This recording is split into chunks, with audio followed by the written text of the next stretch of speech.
So DBT stands for Dialectical Behavior Therapy, and it is a therapy that was created by Dr. Marsha Linehan.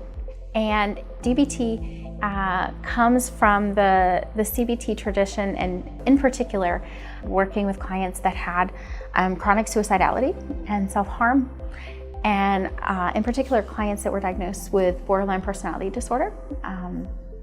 DBT has been expanded a lot, though, since then, and we now use DBT for clients that are outside of those populations, clients that have depression, clients that have anxiety. DBT is about balancing dialectics. So dialectics are two truths that are seemingly opposite but can be true at the same time. So one of our fundamental dialectics in DBT is acceptance and change. And so DBT merges those two approaches so that the focus is actually both. And she finds that for this particular population, that's actually really effective to be able to marry those two. She's also added some other elements. So DBT has a focus on mindfulness, which is just an awareness and being able to sit in the present moment as it is, focusing on the five senses. And there are several other modalities as well, or modules, that can go with DBT, including skills in distress tolerance, emotion regulation, and interpersonal effectiveness. So the clients I serve oftentimes are as young as 16 or 17 years old and go up to about 25. I do have some adults that I work with that are in careers who are, in their 30s, 40s, and 50s. But primarily I'm working with a younger population. And I also have a significant number of clients that are from neurodiverse populations.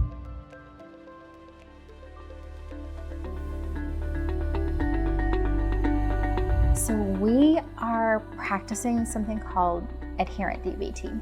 So adherent DBT is the DBT that has the most research behind it, and it has 4 main parts. So every client that comes to our practice goes through a skills training group once a week, and that generally lasts for about 6 months, and sometimes they'll even go through it a second time. They also have access to us for 24-hour phone coaching and support. That's even on weekends, on holidays, all the time. And then each client also gets an individual session each week. And then we as a team, so the providers, meet once a week for what we call a consultation team. And that is just our time to be able to come together to discuss issues, that we might be having, implementing the model with fidelity. Also, challenging cases, it's a time to staff, it's a time to support each other and build each other up. But what we've wanted to do here is to be able to serve those populations that may need something in addition to conventional outpatient. The goal is to keep people, out of the hospital and in their lives.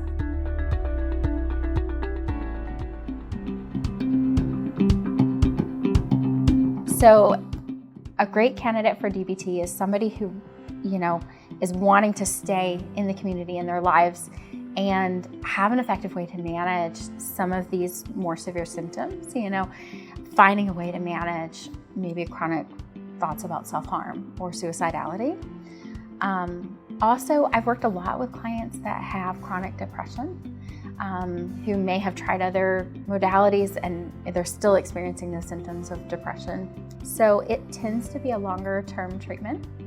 And, we can continue DBT as long as there are behavioral targets that we're wanting to work towards.